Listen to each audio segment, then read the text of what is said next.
All right.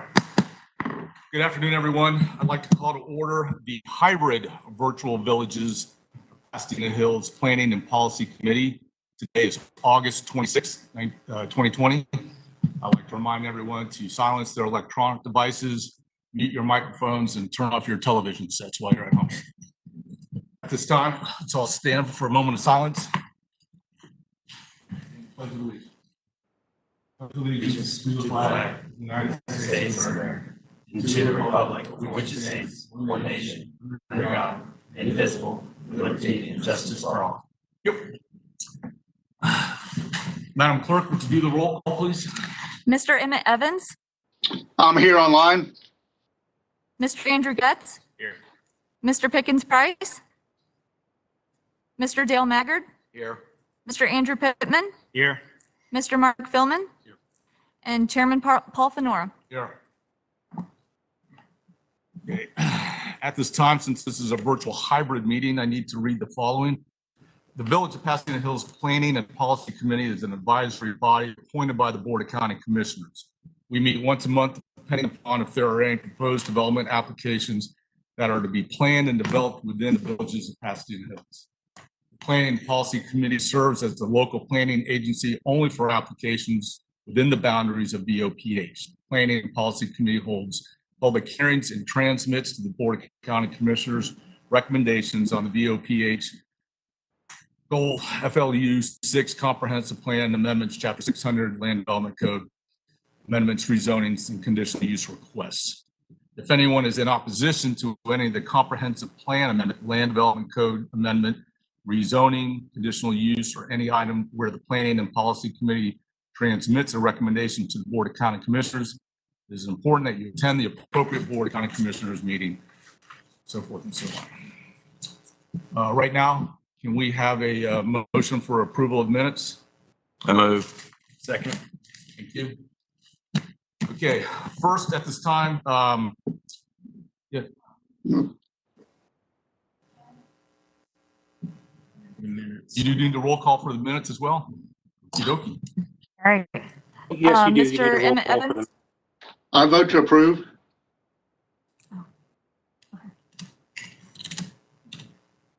Okay. Mr. Emmett Evans. I approve. Mr. Andrew Getz. Approve. Mr. Dale Maggard. Approve. Mr. Andrew Pittman. Approve. Mr. Mark Philman. Approve. And Chairman Paul Fenora. I approve. Thank you. Okay. So at this time, we'll take public comments for any non-agenda items from callers. Do we have anybody calling in? No? We do not? Okay, thank you. Okay, let's move on to the county planning staff and the public hearing procedures that we currently have. This is as I mentioned, WebEx virtual meeting. Again, I have a required dialogue. So phone calls and WebEx participants, including the applicants who have pre-registered for the virtual planning and policy committee meeting, will be notified by county staff and when they will be permitted to speak. Applicants will be limited to 5 minutes and other participants limited to 3 minutes unless an additional time is approved. So at this time, we have no WebEx people coming in. Is that correct? Speaking. Okay, very good. Okay, so let's move on to the public hearing. I understand today we have 3 public hearing items. Is that correct, staff? Okay, very good. That's correct. That's correct? Yes. Okay, fantastic. Okay, let's go ahead and start. Madam Clerk, you want to start with the first one? I'm going to note the proof of publication. Thanks. Thank you. The items were published in the Tampa Bay Times on August 19th, 2020, or by affidavit of certified mailouts. Okay, Mr. Chairman, committee members, Denise Hernandez, Planning and Development. The first item is PDD 20-0666. It's a large-scale comprehensive plan amendment, CPAL 2008. Villages of Pasadena Hills for a text and figure revisions to the 2025 Comprehensive Plan, Chapter 2, Future Land Use 6, including revisions to core reserve village separator provisions and extending development approvals. This item comes with a recommendation that you actually continue it to a date and time uncertain. We're not ready to move this item forward at this time. So we're just going to push it down the road until such time? Until we hear from when the Utilities Department has done the review of the financial impacts of the utility master plan. Is there anybody here from the applicant that wants to speak on that? Yes, Joel is- Mr. Chairman, Joel too. I represent the property owners group in VOPH, and as you're aware, we are working in concert with the county staff. This is actually a county-initiated amendment. But the long story short is we have presented the proposed financial plan additions for the master utilities plan. The Pasco County Utilities Department is still reviewing that. They've hired an independent consultant to vet any potential impact on their current rates. And we're hopeful to have some word back from them shortly. So we've agreed with staff to defer all of the phase 2 items, which include the 2 that were on your agenda. We prefer to bring all of these through you at the same time. So as soon as we get feedback from the Utilities Department and can finalize that proposal, we will be back. I'm hoping it's only a month or so. So, Joel, let me ask you, you're okay with pushing it back indefinitely? You want to put a date on it? I really don't like to push things back indefinitely. So No, I agree with you, Mr. Chairman. I would prefer whenever your next scheduled hearing date is for your policy committee, I'd prefer we continue these to that date certain to kind of keep a time deadline and some pressure on everyone to complete their work, get us their input, because the property owners group is ready to go with this. So we're certainly amenable to that if staff's willing to continue it to the next date certain that you meet. okay. So if I may, Mr. Chair, the next day is September 23rd at 1:30 at the historic Pasco County Courthouse. Okay, I would prefer, and I'll fall back to the rest of the commission, to have at least a date on it. We can always change that date if we're running a deadline, but I would prefer to at least put a deadline on it. So yes, I would recommend that we do it at the next date. Anybody else have a comment on that in regards? Everybody's good with that number? Absolutely. Everybody's good with that number? You have something else that's not ready now that would be pushed back further, if you could do the 2 together, or? Well, we don't know if something else is going to come in between now and then as well. From my understanding is, we get a couple of days prior to it, it's still not ready, then we have to push it another day, another. We would continue it again to. There you go. That's the word I'm looking for. Thank you, Ernie. Mr. Chairman, But at least, Yeah, can I just caution Excuse me? you one thing?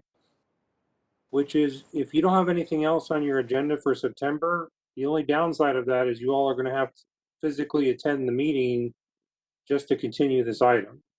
So it's up to you, but I'm just wanted to forewarn you. I don't know what else is on your agenda for September, but I would hate to see you have to all show up just to continue an item if it's not ready. well, that's a good point. And I'll address it this way. It's our responsibility to be here. That's what we signed up for. So Mr. Chair, can I ask Joel a question? absolutely. Joel, Dale Maggard here. Has the county indicated a time frame to you on when they think they can get this back? Are they saying they think they can get it back in time before the September meeting, or are they already indicated that no, we need to October? Or what are they telling you? Dale, the input I had from Pat Gasaway, who spoke with Mr. Biles and Mr. Carbella, is that they thought that they can complete the consultant review shortly, which would be within 30 days from when they spoke. So I believe they will have the information they need to form an opinion, whether the Utilities Department supports it or not. I think we should be in a position to get their answer by this meeting because we obviously need to push forward from the property owner group standpoint. Thank you. Mr. Chairman, this is Brad Tippin. I'm not sure if you can hear me or not. Sorry, who is this? Brad Tippett. This is Brad Tippin, Development Review Manager. I also want to let the committee know that there is a burden on the staff to reproduce memos and other things of that nature on an ongoing basis for items that are just repeatedly continued. So if we can take on that burden, but there is a little bit of a burden there. So we won't know if the following hearing can be met probably until much closer to that hearing date, at which time a lot of the deadlines for those types of memos have already passed.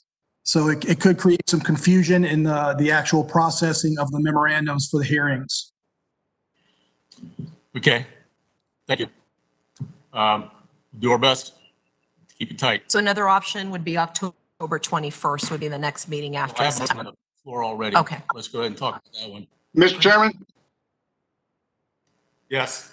Mr. Chairman, hey, it sounds like we've just got conflict between two departments of the county. We're waiting on the utilities department to come up with a plan. Now we hear planning staff saying it puts a burden on them. Well, it's both their jobs to get this done. So tell them to get off their butts and get this stuff done. Well, Or think you just did. trying to encourage them to. I think you just did, and we are going to encourage them with the first motion, which was restate that. To continue it until our next scheduled meeting in September. Okay. Do I have a second for that? Second. Okay. All those in favor of that motion, say aye. Aye. Aye. All right. Needs to be a roll call vote. Passes. Needs to be a roll call vote. You need a roll call for this? Yes. Okey-dokey.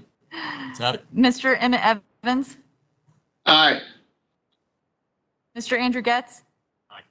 Mr. Dale Maggard, Aye. Mr. Andrew Pittman, Aye. Mr. Mark Philman, Aye.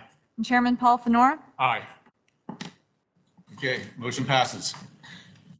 Okay, item number 2, consent agenda number 1. Yep. Item P2 is PDD 20 CU 38. It's conditional use for FDOT, State Road 52, Clinton Avenue. It's for a temporary portable concrete plant, Superior Construction. It's a conditional use to allow the operation of temporary portable concrete plant that is necessitated by FDOT project 435142-1-52-01 for the State Road 52 widening and new alignment of between Uradco Place and Forking Road on approximately 6 acres of the overall 32.9 acre site, which is located on the northeast corner of the intersection of Curley and McCabe. This comes to a recommendation of approval with conditions as included in your agenda packet. Okay. And there have been no changes to those conditions since the time that you've received the agenda memo. Okay. Any comment on this item? Mr. Chairman, I just have one question. Yes. What if we don't give it to them? This paving, this is a DOT project. It's all down the road. Why are they waiting so late to get approval for a temporary project now? I understand it's necessary for the project, but I mean, it has to be done, but what if we say no? That's a great question, Emmett. I mean, yeah, Emmett, but And- I'm not willing to make that. Yeah, and I can I clarify mean, that. still, I'm just curious with staff for my own thing, I mean. I would agree. Why now when the bar started? I can try to answer that. I can clarify. Well, go ahead, Denise. Go ahead. Go ahead. Go ahead, Denise. Go ahead, Okay, David. sure. Thank you so much. So obviously FDOT is allowed to function in their right of way by right. That's what they're currently doing. They're functioning within their right of way. This particular request is for them to operate on private property that is located within the villages of Pasadena Hills boundary. So that's why we're hearing it today. So you're not necessarily approving the widening project. The widening project has been approved. It's going on as we speak, but this is so they can have a temporary portable batch property. operation on private property. I presume they have the landowner's approval? That's correct, Okay. yes. That was kind of important. Yes. Okay. Okay. Was that okay, David? The explanation? So you answered it. Basically, if you denied it, DOT would just have to continue functioning out of the right of way. Okay. Well, I think the road's kind of important, and if the property owner's okay with it, I'm okay with it. Okay. We have so we're going to leave this on consent, correct? Sounds good to me. We need a motion to keep it on consent or not? You No? don't need a motion. No roll call involved? Awesome. At the end, you will have to do a roll call. Okay, the last item on the consent. The last item on the consent is PD 270730 for Pasadena Hills roadway. Now, Network Alternative Standard request. This is the District School Board of Pasco County. The alternative standard is to not construct roadway improvements along Kiefer Road per Land Development Code, Section 602, Pasadena Hills Exhibit E roadway network, typical Section 142 AA, and LDC Section 901.8 pedestrian facilities. The property is located in, or the portion is located in East Pasco County, approximately 140 feet east of the intersection of Curly Road and Kiefer Road. Comes to you with a recommendation of approval with conditions as contained in your amended packet. And if you'd like, Will Poon is here to explain what those amended conditions and what those stipulations are. That would be great. Thank you. Yes, you know, that's a great thing. We didn't swear anybody in today, did we? Nobody else spoke. Okay. Yeah. Well, he's a Pasco County employee, so you And also- assume more honest. Just kidding. Good. Okay. I thought everybody had. You to be. trust me? Okay. Yeah, but I think, do you want to swear folks in now? Yeah, there's a few people online. All right. If you could raise your right hand. Do you swear or affirm the testimony you're about to give is the truth so help you God? Thank you.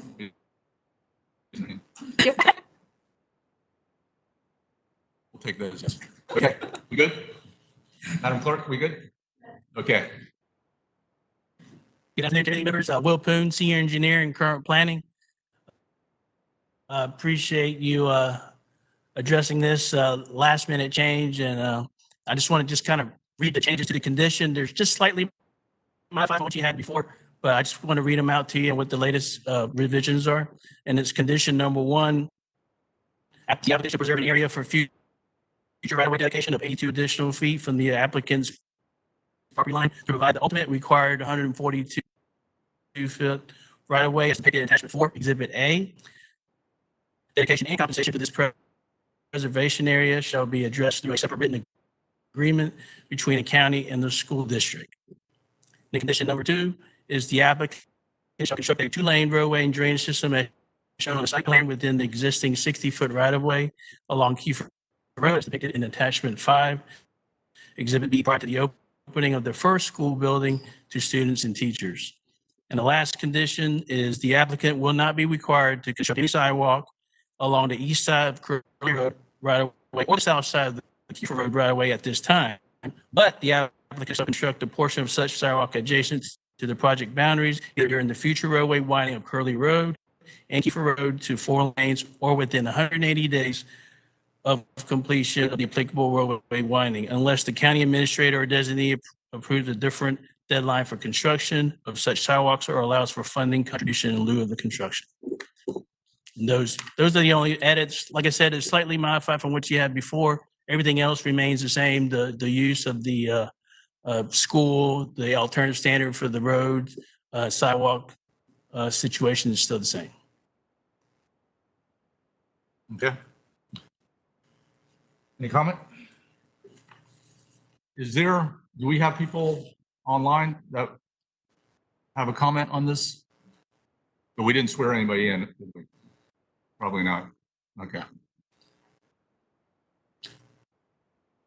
So the answer is that we have no one at the kiosk to provide public comment on the item, but we do have the applicants that are on WebEx.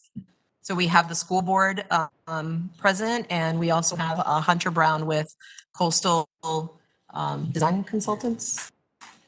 If they want to speak. I'm Can we good. just get the applicant to Gentle- confirm they're okay with the modified conditions, please? This is Chris Williams with the school board. We are in agreement with the modified conditions. Okay, thank you. CM, okay. All right. So we're just going to keep this on consent? Okay. You're going to keep this on consent, and that's the end of your consent agenda, and you can do a roll call or, call for a motion and move forward. Motion to keep both items on consent? Second. Okay. Madam Clerk, could you do a roll call vote, please? Mr. Emmett Evans, Aye. Mr. Andrew Getz, Aye. Mr. Dale Maggard, Aye. Mr. Andrew Pittman, Aye. Mr. Mark Philman, Aye. and Chairman Paul Fenora. Aye. Okay, thank you. Thank you. I just get a clarification from the motion maker. Was that a motion to approve the consent agenda? Just want to make sure we're clear. Yes. Okay, thank you. Okay, so the school board has, I think, wants to talk a little bit about bringing us up to date on what they're doing. Is that correct? Is that what this last item is? Is Jared on there? We should have Jairus Barbie on there. Okay. Yeah, I'm on the line. Would you like to bring up the PowerPoint? Or can I share from mine? Okay. So we're just bringing this forward as a noted item to let the district and the committee know about the upcoming school that's coming into VOPH. The school will be around 230,000 square feet, and it's supposed to hold an estimated 1,200 students and around 150 staff members. And this was the project that Will just mentioned for the alternative standard that you all just approved. They will have access from Kiefer Road and Curley Road, and they'll have a north-south road connecting Kiefer Road to one of their project access roads. And it looks like it's going to be a pretty good project that's going to come into the district, bring a lot of new student seats. Excited to see it come in. Does Chris or Hunter, would you like to add anything from the applicant side?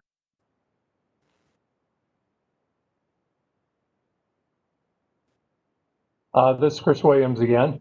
No, I don't really have anything to add other than we're excited to have a technical high school in this area and looking forward to accommodating lots of students to educate in a lot of different ways than what we traditionally do. Okay.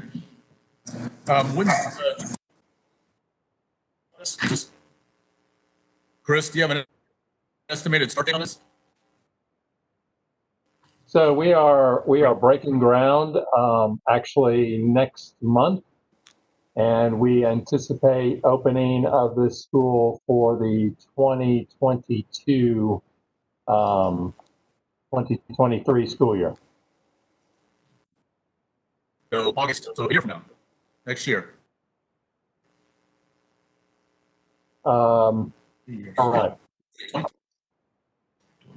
2 years. 2 years. That's close. Yeah. It's been the boat thing. Okay, thank you, Bruce. I appreciate that. All right. But looks like that's the last item on our list today. Are there any comments from the committee? Any last comments? No? Okay. Well, at this time, I will call this meeting adjourned. Thank everybody for your attendance.